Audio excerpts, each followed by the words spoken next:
Hi, everybody. Good evening. Thanks so much for joining us tonight. Sorry for the slightly delayed start, tech issues, as always with these things, but thanks for your patience. We really appreciate you guys holding on for this one. And welcome to another edition of the National Football Museum's Create the Space series. I think this could be the third edition. Alex, I might be looking to you to nod along to that. I know there's definitely been two. Perhaps this is number 4. And this session tonight, we're going to be talking about the laws of the game. Probably not quite exactly what lots of people have in mind. We obviously have got an official with us on the panel tonight, but we're not necessarily going to be digging in deep into the offside rule and how many times it's changed over the years. We're going to be thinking a little bit bigger than that. So firstly, before we kind of get cracking on the theme behind this evening, I'm just going to quickly ask all the panel to introduce themselves. So firstly, someone I just mentioned earlier, Alex Jackson, who is a curator at the National Football Museum. Alex, tell the panel a little bit about who you are and why you're here. So my name is Dr. Alexander Jackson. I started doing a PhD with the museum probably over 13 years ago, looking at their collections, and joined the museum staff. And I've been working since then on interpreting and help researching and displaying the collections at the museum. Awesome. And next on my little grid is Jim Keoghan. Jim, thanks so much for joining us. You are an author and journalist, am I right? That's right, yeah, I'm a football writer. I've written a few books as well. Punk Football, which looked at supporter ownership. How to Run a Football Club, which looked at the entire pyramid. And also a few books on Everton as well. Yeah, and you can kind of see a little tiny bit in the background of Jim's shot of the Everton flag and a very blue backdrop. So yeah, no surprises there who he supports. And finally, the official that I briefly mentioned earlier, Rebecca Welch. Rebecca, thanks a lot for joining us. Lots of people watching this probably know a little bit about you, but maybe give us a quick summary of your career. So I'm Rebecca Welch, as been mentioned, football official, start refereeing 11 years ago, quite late when I was 27, currently the highest ranked female referee within the men's game in England. And a few weeks ago made history by refereeing. Be the first woman to referee an EFL fixture against Harrogate versus Portfield. Yeah, great to have you with us. And we may be joined by Paul Elliott at some point, depending if he can get his iPad working up with this technology. So he might just pop in at any point, and it'll be just as a surprise for you guys as it is a surprise for us. So let's get started. Alex, I wanted you to share a little bit about what is the object that's kind of given us the inspiration for tonight, this laws of the game book. So tell us a little bit more about that before we kind of dig a bit deeper. So when we reopen, we're going to have on display in its special case all of its own the FA's first ever minute book, and so that records in detail and how in 1863 how a small number of clubs came together to form the Football Association as it was, and they set out a set of rules for how they govern their own organisation, and later the FA Cup. But they also set out a series of laws of how to govern the on-field part of the game. And at that point, football was played in all sorts of different forms in public schools, folk football, particularly in my hometown of Sheffield, where it had its own thriving football scene. In all these different areas, they had their own sets of rules or laws of the game.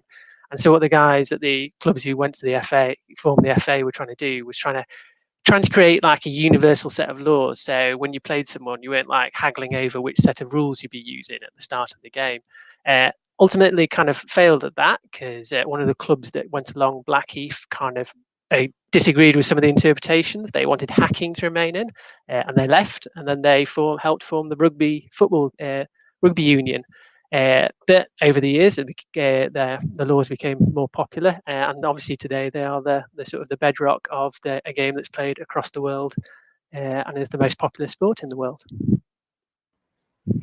Yeah, it's definitely an interesting kind of starting point, I think. And without going into too much detail, I mean, you gave some really interesting examples there of the foundations, I guess, and those foundations are what Rebecca's kind of using now in a way. So, Rebecca, I wanted to ask you how much you've seen the game change from your point of view. I mean, you're still fairly young referee in referee terms, especially, but how much have you had to constantly update your awareness of these rules over the years?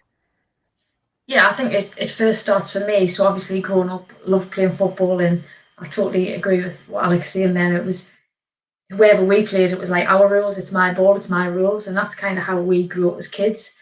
But yeah, I decided to be a referee at the age of 27, and that was my first. Although I played football, I didn't really know the rules of what regulated the game. It wasn't until I started getting into refereeing and going out that I actually learned what they were and how to apply them. But yeah, more so over the past 5 or 6 years, there's been some really big changes to the laws of the game, significant ones for referees who've come in and know the laws of the game and then have to get up to date with the new ones. So yeah, always come under a little bit of criticism as well from football fans. But yeah, there's a lot in there. So there's 17 of them, and the text in that book as it is now, you've really got to be up to date. And it's not just about reading the laws and knowing the laws, it's then going out on a football field and then applying them in that environment, which sometimes, because the subjective decisions, can be quite testing at times.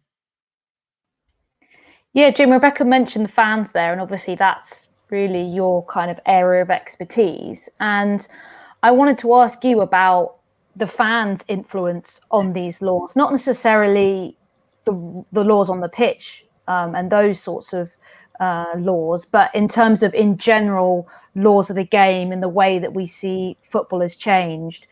How much have fans had an influence on some of those things? I mean, obviously we had European Super League rumours the other day, and whether or not the fans were the sole reason that collapsed, it's hard to say, but they obviously had an impact. But in terms of fans impacting the game now, how much do we see them still having a role? Well, I think for most of the sports history in this country, fans have been quite passive, really. I mean, from when football first became a professional sport, and most clubs, certainly in the kind of top tiers of the game, became kind of privately owned, fans they wouldn't see themselves as customers, but they were really customers. They were quite passive, had no real desire to own or change the game.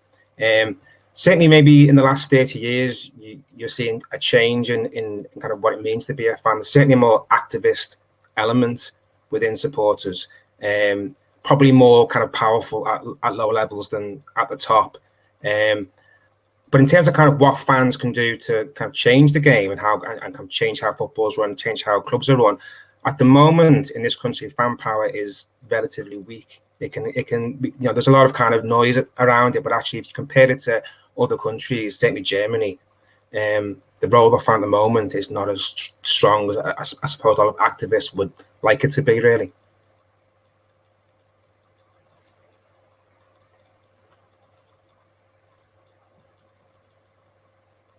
Your mic's off. I couldn't hear the question. Classic. I had myself on mute.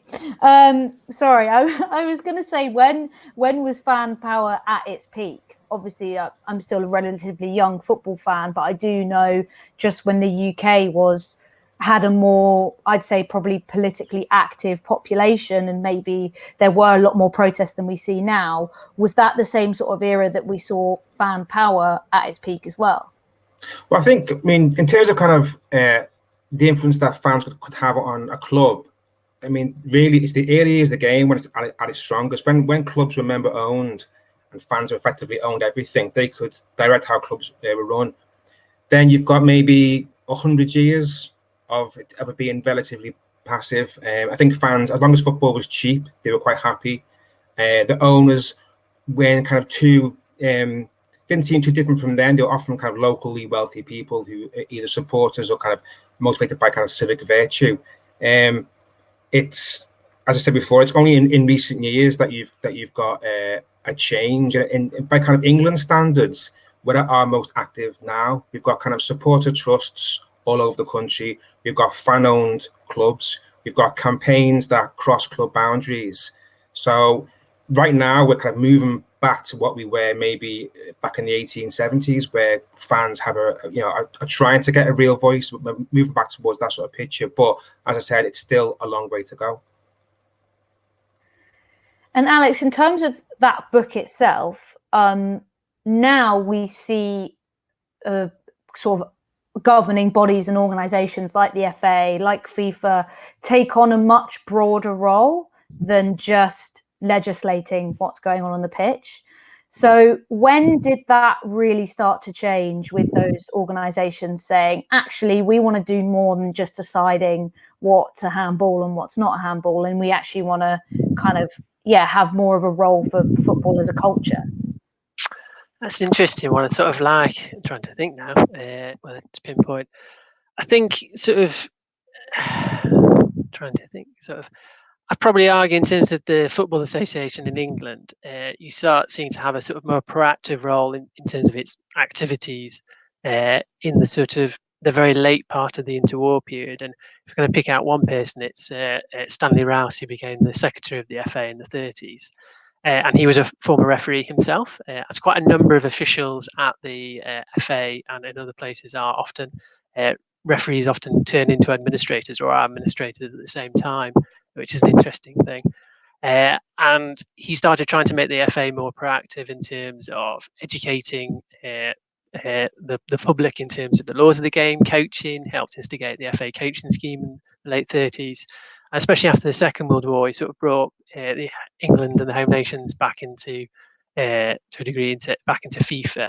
And he helped found, was a prime mover in the creation of international youth tournaments, which were the idea of trying to promote peace and understanding in the post-war world through sporting contests. So he had a bit more, sort of in English terms, he had more of a vision of sort of like football's place in the community that he tried to promote as an active, positive one. But it's probably more like, say, in the sort of the more modern era of probably about the 70s and 80s onwards, where the FA, you start getting discussions and involvement more around like football's role in the community and the FA's role encouraging that. But it's, in some ways, it's still probably some slow progress in some ways in terms of how much the reality meets up with the rhetoric of that, I'd probably say. An individual capacity, I should add. Yeah, it's interesting, isn't it? Because I think those organisations have moved so far beyond just being legislators and just being governing bodies, because they're very active in social responsibility work and campaigns on a national and kind of global scale. So it's interesting to work out where their power dynamic lies now. Rebecca, I wanted to ask you about a very kind of hot topic in the women's game at the moment, which is about professionalisation of women's referees. And obviously a really big impact of the ban on women's football, which obviously comes into this conversation of laws of the game, was a huge slowing down of the progress of women's football and its growth. Do you think that that's kind of the last push in women's football, is to make the officiating professional and full-time? Because we've got a full-time game at the top now, but if we can get that officiating, that professional, that would kind of get us to the next level. Yeah, I think you look at the Women's Super League now, and it's grown really fast over the 10, 11 years that we've had it. I get the opportunity to go to Women's Super League games every other week and be part of that professional environment. So yeah, we'd like to think that refereeing is going along alongside it. So is the ultimate goal that we have professional referees in the Women's Super League? Yeah, I think it is. I think that takes time to embed. I think it will happen eventually. There is more support going in for referees. So referees who referee on the Super League do get the support, the training, the coaching they need in order to improve their game. So yeah, definitely, I think it is a next step, and I do think it will come, and hopefully it'll improve refereeing. We have come a long way in the last 5 or 6 years due to the development we've put in place, and the evaluation systems we've put in place for referees who can go back in and look back on games, learn from things that they've done and develop, which ultimately makes us better as match officials. And do you think we we wouldn't be having this conversation about wanting professional referees in the women's game if we hadn't have sort of lost that time of 50 years in a way during when the game was banned. Yeah, possibly. I'm not really sure. I think, you know, a lot of people will always ask me about the women's game and, you know, how far it's still got to go. And I always like to celebrate actually how far we have come. You know, I'm lucky I get to be involved in that. So in that short space of time, I think we need to celebrate how far we have come in that respect. But yeah, you know, women's football is absolutely amazing to be involved in. People often say it's the same as men's, and you know, I don't like to put the two on the same page because they are very different. Officiating it is very different. But yeah, I think we've come a long way, and I do think women's football again in 10 years' time will look totally different to what it does now, for the better, really. Yeah, no, definitely agree on that. Jim, I was wondering about, we talked about how organisations have now realised their bigger role that they can play in football, but are we seeing fans influencing that at the same time? I mean, I think last summer, Premier League, especially supporting Black Lives Matter, the clubs and the players, probably wouldn't have happened without a lot of voices, especially on social media, from fans wanting and almost demanding something from those organisations. So are we starting to see fans really having more power in the sort of social movement way? It's a good question. You've certainly got fans now who demand that their voice is heard. And that's a development that you've seen in the last, say, 20, 25 years across a range of issues. Things like homophobia, racism, how football's governed, down to kind of the, you know, who can and can't take over football clubs. You're certainly getting fans to express themselves than what was once the case. If you go back and read about fans in kind of the 60s and the 50s, you know, that just wasn't the case. It was you were certainly a fan and you loved your club, but you turned up on a Saturday and that was it. Whereas now I think people engage with football more regularly during the week. They'll do it in different mediums like social media, and there are more kind of bodies within fandom, not just Supporters Trust. There are many other kind of things going on, like fans of food banks, that kind of stuff, where an array of political opinions are going to be expressed to clubs, to the FA, to the Premier League, to broadcasters. I think those who run the game and those who broadcast the game are now kind of increasingly aware that there's a voice out there that is demanding to be heard.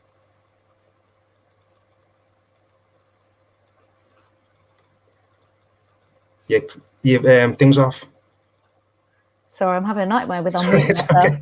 Yeah. We've got a question, which is questions come through, which I think is probably going to hit Rebecca the most, really, which is, where do panelists think the balance is between VAR, tech and on-field officiating? Obviously, Jim, from a fan's point of view, I'll give Rebecca a little bit of time to consider that one, probably.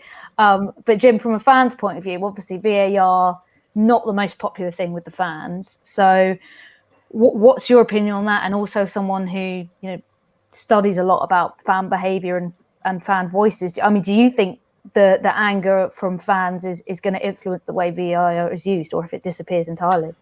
I don't know. I mean, I personally, I don't like it. I mean, very few fans do. They think it's, you know, it's not like it's making things clearer necessarily, and it's certainly affecting the flow of the game. Whether in time it will get better, or whether they'll just bring in more layers of this, different kind of, you know, more angles, more kind of decisions being covered by it. I don't know. I think I'm probably, you know, I'm in my 40s, so I can call kind of the old kind of Football League world, and I don't like.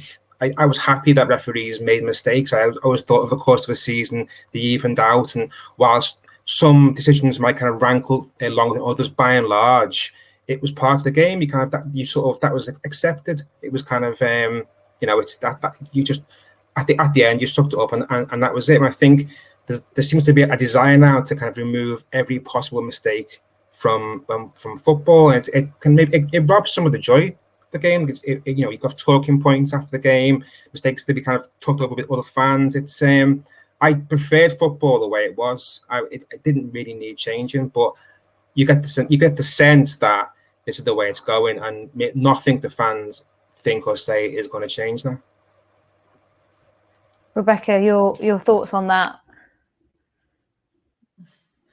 Yeah, well, probably come at it from a slightly different angle, because as a referee, because I don't use it in my league, but I have had the opportunity to use it a couple of times. And as a referee, nothing hurts me more than when I get a decision wrong on the field of play. Especially then that drive home, and you think about that decision, and it can go on for maybe a week that you think, if I could have seen it differently and give a different decision. So for me, VAR is a massive positive for refereeing, because if we get the opportunity then to correct a decision that is potentially wrong, then we should have it.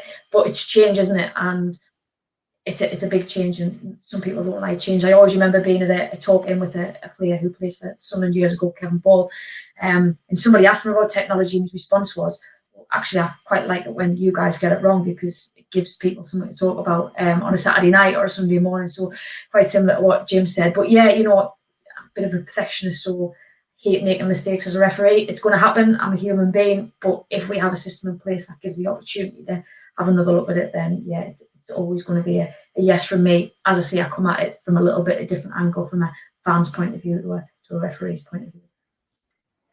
I mean, I hate making mistakes. So if I had the opportunity in any line of work to be able to do something over, I'd probably take the opportunity as well. So I'd completely agree with that.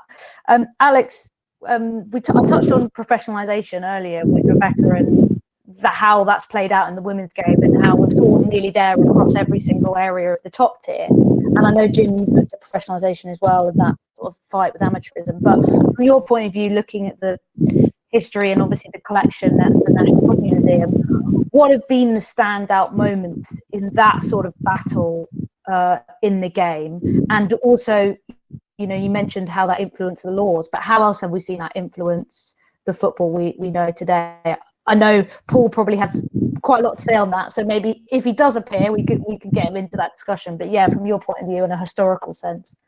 Sure. Is it all right if I chip in on VAR as well? Please do. Yeah, if only just as it's interesting. I think what's quite interesting is sort of like if you'd asked me in 2018 after the World Cup about VAR, I would have been like, yeah, this has got a real great future, because it was the way it worked at that particular World Cup was really good. I was really impressed. But then I've now actually gone to the other end, where actually I quite like it out of the game, just because of the way it's been sort of the issues with it over the last few years in England. But it's interesting because it comes back to sort of like, who are the laws of the game for, and what audience are we thinking in terms of them? Because it's obviously, are they for the players, or is this how we interpreting changing the laws to make sure that football is an entertaining spectator sport for either spectators paying at the gate to watch it in the flesh, or watch it via TV? And I think it's quite interesting, like Rebecca's talking about, like the perfection side of obviously that ability to be able to review, cut out those, perhaps that margin of error that's say that 5% of decisions that were going incorrect. And it's great because in one sense we're getting improving to that level.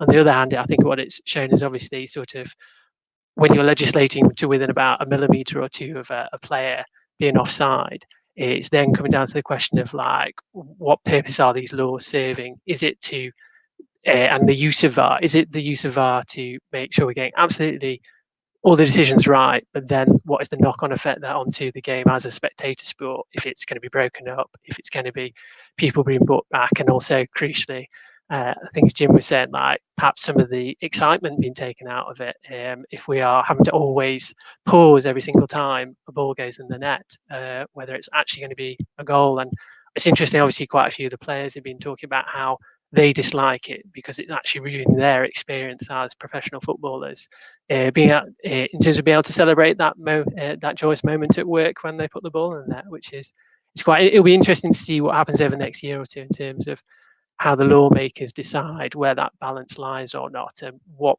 particular use those laws are serving, which is quite interesting. Yeah, but before you jump into that other question that I was going to ask you, sorry. No, I think that's really interesting what you touched on in terms of who holds the power, and we've already asked Jim about the fan perspective, and obviously Rebecca spoken from a more official perspective, because when the official takes the field, they're sort of the ones in power, or should be, hopefully, if they can get control of the game, and the players are kind of giving them that respect. So, Alex, how have we seen the power change over the years from who is having that influence on the game, whether it's moved from a professional amateurism dynamic, and then it becomes TV companies maybe and external sources holding more power, sponsors, etc., to away from the people that were playing the game? So within that, so obviously sort of the FA is it's their set of law, and to start with, there's their set of law. So it was the administrators there who had the power, and then in they have the creation of the International Football Association Board, if I've got that right, or IFAB, in the 1880s, where we're then starting to iron out discrepancies or issues between the different home nations. And then in 1913, FIFA got to join that particular group, although they made sure the weighting was that basically the home nations still have the power, and they still have the power, I think, in terms of the modern voting, how it works out in terms of the balance, which is quite interesting. So it's still a very sort of like English-British control to a degree of that, which occasionally, when you saw some of the comments around VAR and the interpretation, sometimes you see in the public, they were assuming that it was FIFA totally in charge of this, where it's not. Actually, the home nations still have that control over it. And it's essentially up to those administrators. Now they have additional help in terms of players adding advice into that sort of process of how they refine those laws. And they've sort of got to keep that balance between how it relates to the game and obviously how they keep it going as a spectator sport. Yeah, I think it was interesting as well. I think it was just news today about the BT Sports latest broadcast deal, and how now teams that play in Europe during the week, their matches are going to be moved to a Saturday evening or a Sunday evening. And there's been lots of conversations about how that's really kind of taken away some of the last sort of control or priority that was placed on fans, really, because it's the broadcasters kind of yet again winning that battle and dictating where and when football is being played. I suppose then, Jim, it didn't take long, although obviously these contracts are agreed well before the European Super League came to a light, but I suppose it didn't take long for us to realise that it was still, the power was sort of still out of our hands, and the broadcasters, who are obviously paying a lot of money for this, are going to have a bit more of a say than us. How would you recommend that fans do push back? Obviously, we saw what happened at Old Trafford, but what is the best way to push back? Well, I guess the strongest way would be to kind of hit them where it hurts. If the broadcasters don't get people watching their product, then ultimately they lose their power. I mean, we complain about, a lot of fans complain about modern football and the way it works, but actually, year in, year out, we pay to watch what they produce. We go to the stadiums and pay massive prices to watch football. So we're complicit in this. I mean, the true power does lie with fans, because we can vote with our feet. We can not go to watch games. We can boycott matches. We can boycott certain broadcasters. And even though the market's bigger than this country, and there are fans in kind of emerging markets that people like the Premier League and Sky and BT are kind of really focused on, but at the moment we're still the principal customers, and we could change that.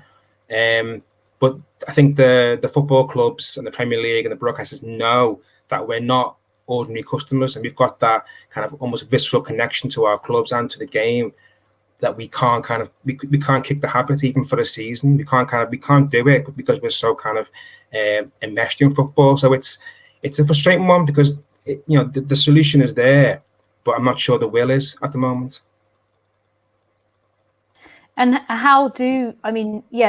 the will, certainly we've seen, and we were talking about Newcastle earlier. Rebecca's a Sunderland fan, and Alex, I think you're a Newcastle fan, right? So we were talking about that just before we started the stream, and they're famously a club that's had kind of a number of protests against Mike Ashley that have never quite had the biggest impact, because it's always been like a splattering of fans engaging. It's never quite been enough.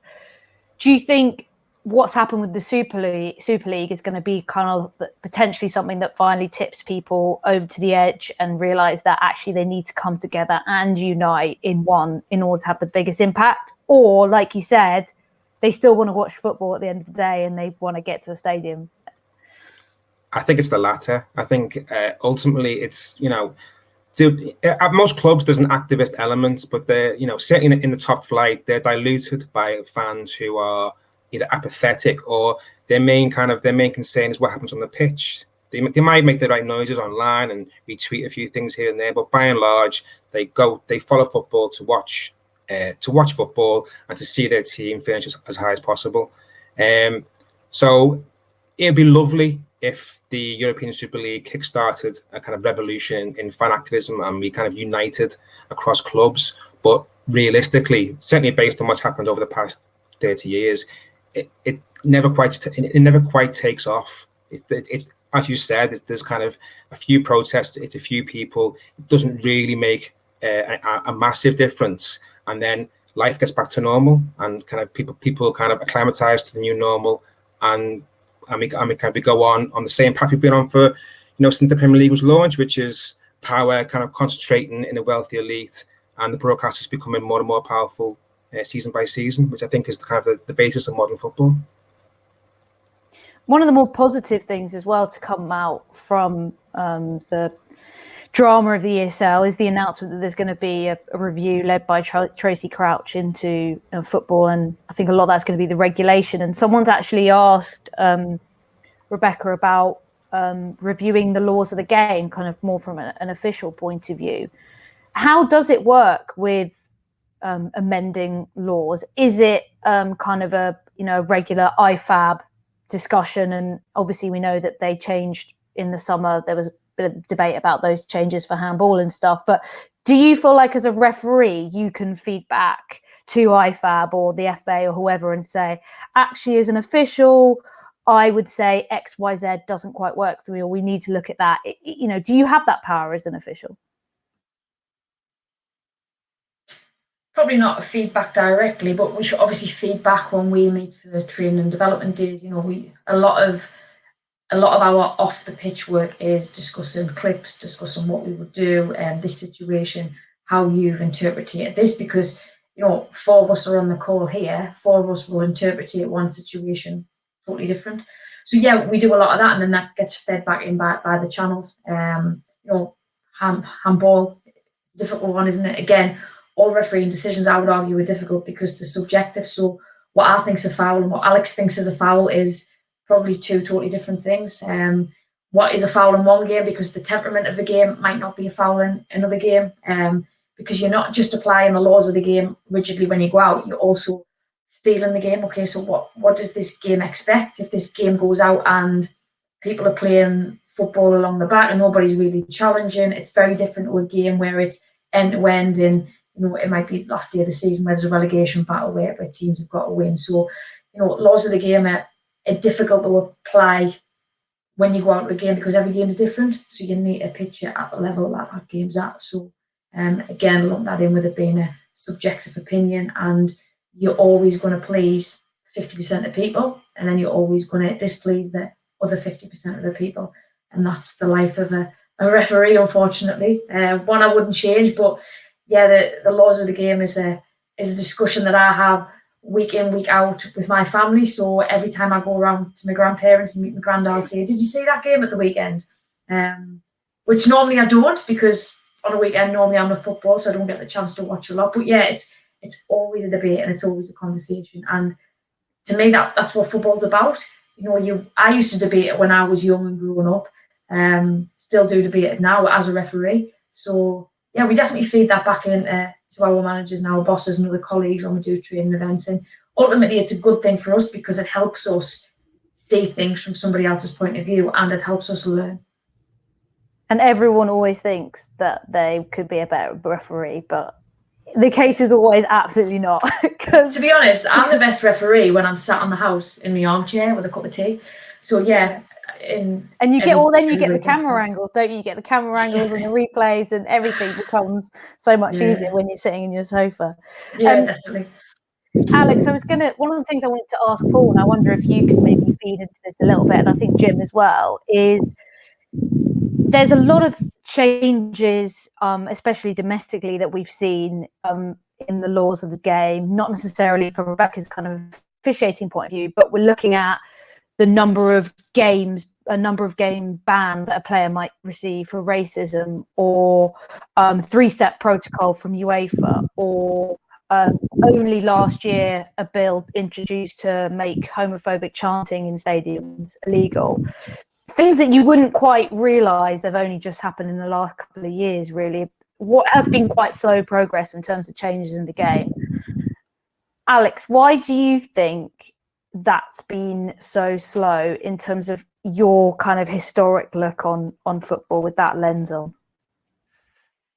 Yeah, I think it's sort of with probably in the context of sort of football recognising sort of obviously the things that are happening sort of in the broader part of outside in terms of society, and then its influence in terms of behaviour of players and spectators. It's a challenging one, because it's sort of like, if you take to a slightly different context, hooliganism, football always had an argument to say that sort of some of these issues are not just football's problems, they are football society's problems, and how much pressure or how much pressure should be put on us as football authorities to solve these ones. And ultimately it's about sort of taking proactive steps to sort out the issues that are especially in your patch, I'd probably say, is the sort of the broader issue around that. But I suppose we only have to look at sort of, again, broader society and sort of how slow we are to tackle some of these problems. And you have to look at the issues around social media at the moment, in terms of obviously the abuse that especially women in the football industry receive, and obviously and also racism as well. And obviously the limited response that there is from social media companies at the moment. It's hard to get fast change, I think, on some of these issues that might seem where the change could be done quickly, but sadly isn't. I think that's probably the way I probably describe it. Yeah, Jim, specifically I wanted to ask you about the fit and proper persons test, because I know that's kind of something you've looked at specifically, and something that was introduced relatively late, I suppose, in terms of the history of football, but obviously football commercialised fairly late as well, so it wasn't necessarily needed, obviously, in the early days. And it's evolved over time, but most would say it probably doesn't go far enough at the moment, does it? So how will we see ownership and that sort of laws around it change, or how does it need to change? Well, it certainly needs to be tighter. There are still people taking control of football clubs who shouldn't be, and you look at the recent story of Bury to kind of illustrate that. It's also an issue now that even if you pass the test, if you then prove to be a terrible owner, there's not a lot the Football League will do. So it's kind of there's nothing in place to. They've made noise about bringing in change, but actually there's no kind of clear definition of how the Football League would intervene into kind of to fix a club that's being run in a kind of terrible fashion. Equally, it doesn't extend to the whole game. So if you go beyond the kind of National League into kind of the higher steps of the National League system, where there are clubs now with like big budgets, where people could just come in and take control and run them how they see fit.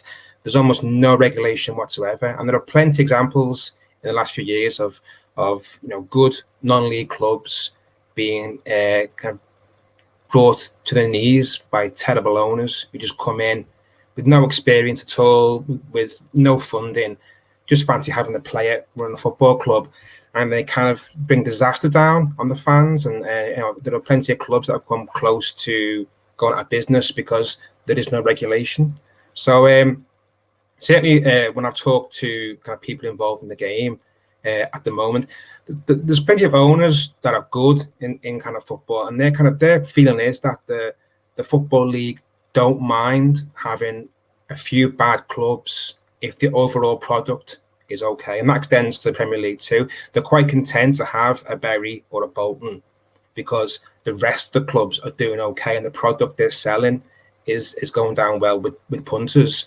And there's no kind of desire to really fix this problem and have the right people run football clubs. And it's it's ultimately in the end it's the fans who suffer. If you look at Bury's fans, their club is being destroyed because of a terrible owner and a kind of football authority who couldn't care less what happened. And that's that's hundreds of over 100 years of history and kind of tradition, and people generations going to watch a club just gone.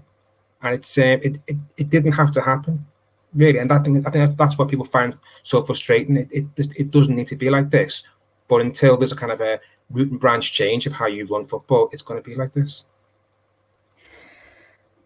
But what exists now in terms of actual sort of legislation that could be improved? Because I know there are various things like if you've got a criminal record in the UK or something like that are obviously quite obvious. But there's other things such as proof of funds, which are a little bit kind of more ambiguous. So what are the actual things in terms of laws that you could say, well, that's far too easy just to jump through?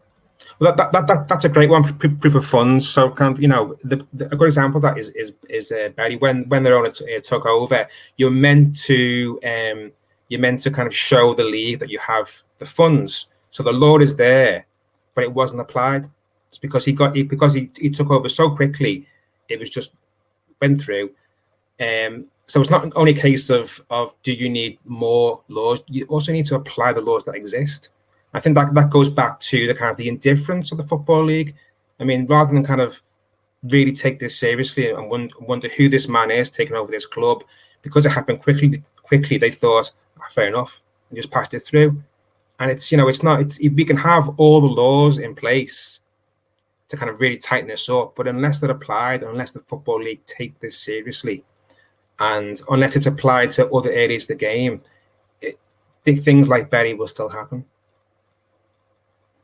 Yeah, I think that application element is really interesting because there's so much that, from Rebecca's role to far beyond kind of in all of the spaces that we all operate, where the application element is probably the biggest aspect because there are guidelines or there are laws there, but it's subjective as to whether a steward in a ground wants to eject a fan for abuse, or whether, the FA in its independent review of an incident on the pitch, is going to take whatever evidence is provided. So it's that application element which comes into it so much. I know we've got a couple more questions, but I kind of wanted to sort of round off the main discussion by asking all of you guys what you would like to see change, whether it's an actual law or maybe it's the application. What would it be that you would like to see in the game change?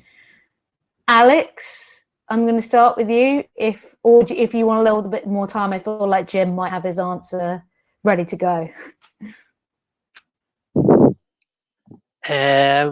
I'll be a Luddite and say I could quite happily live without VAR. I'd like to be one of those people who just returns back sort of 20 odd years. But I suppose I could have my cake and eat it, have it just for major tournaments where I think it's more realistic for it to work well and with the least fewest issues. But that's just me, just personal first, putting my fans hat on from that one. Very fair. Jim, how about you?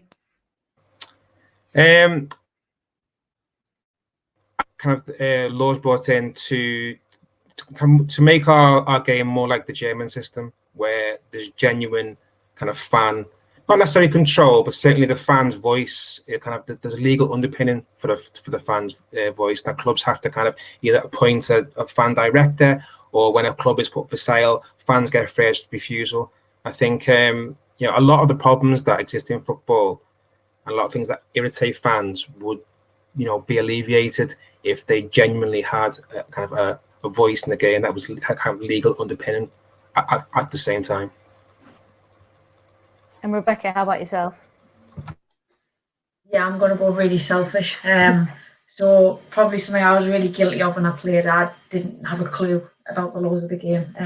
So probably more understanding for players on the laws of the game. And then maybe when I'm in the 91st minute and I've got to do a box-to-box run, I'm not trying to answer a question about why I'd give a decision. So yeah, I was very guilty of it when I played. I didn't read the laws of the game.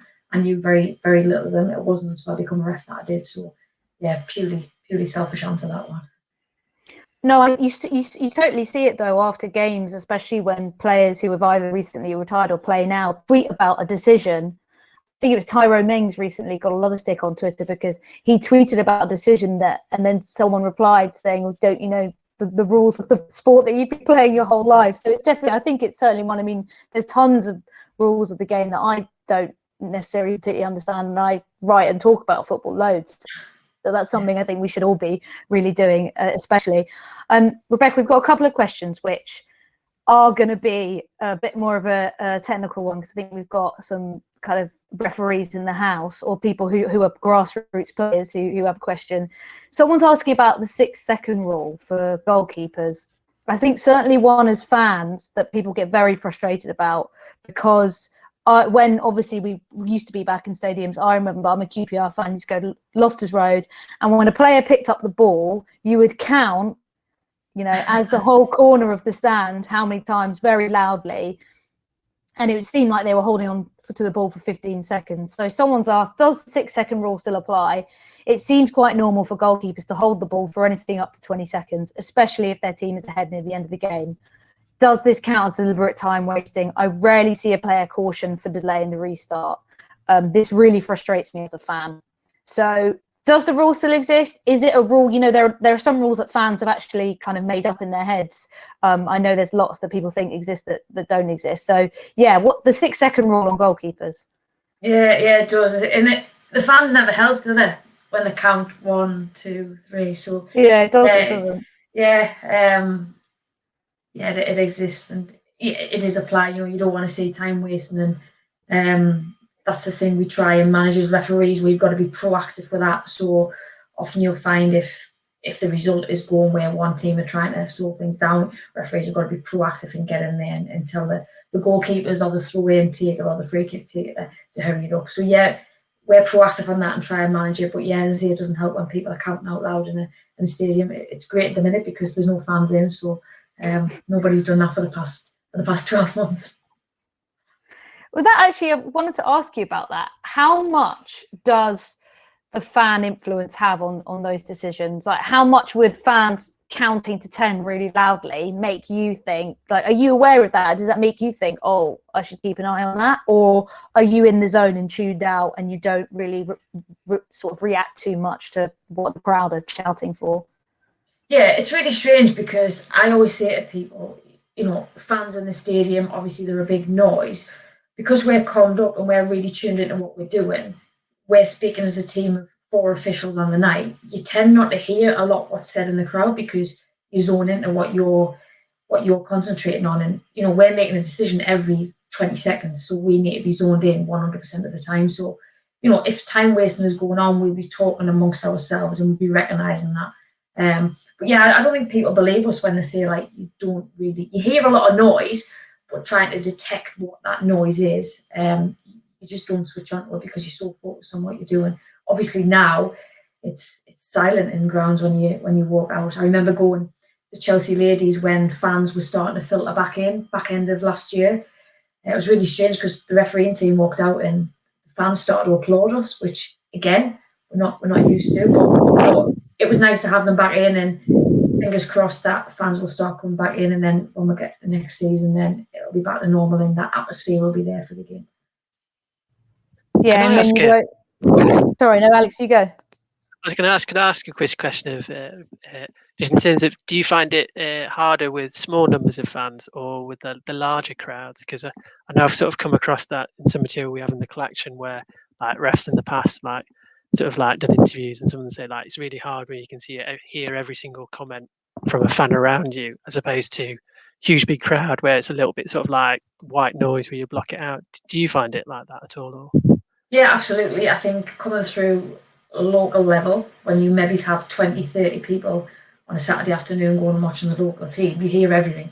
Even if it's whispered, you hear it. But in a stadium, it's a big noise, and you don't tend to hear much. So yeah, in the early days, heard quite a lot. Some of it quite nice actually, which is, it's always nice to hear the good stuff. But yeah, I'll definitely agree with that one. Nowadays, when I go out, because there's obviously more fans in the National League, and some good crowds getting to the women's game, you tend not to hear it apart from a roar from however many thousand fans that are in.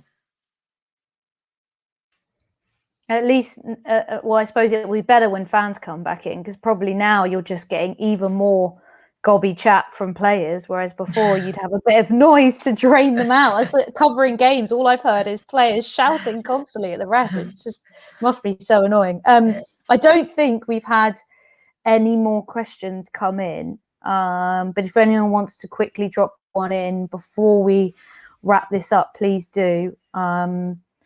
And I saw as well the National Football Museum guys dropped in the comments as well that unfortunately Paul couldn't get his tech to work tonight, but hopefully we'll be joining for another session. So hopefully we'll be able to get some of his thoughts on something else. But I hope we've managed to kind of touch on loads of different things in that. Obviously a really broad discussion, but bringing in some of the things from actual laws of the game that obviously Rebecca has to work with, as well as things beyond on the pitch, and how we will see that change over time, and also what more we need to see in order to kind of make this game work for everyone involved. So yeah, I think that's it really. No more questions have come through. So thanks a lot for joining us tonight.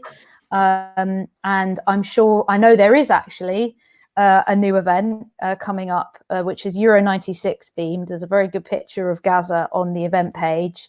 June 10th is when you can join that one. So yeah, do sign up and tune in for that one just before the Euros kicks off. So yeah, thanks for tuning in, and hopefully our tech support will take us all offline now. So thanks very much.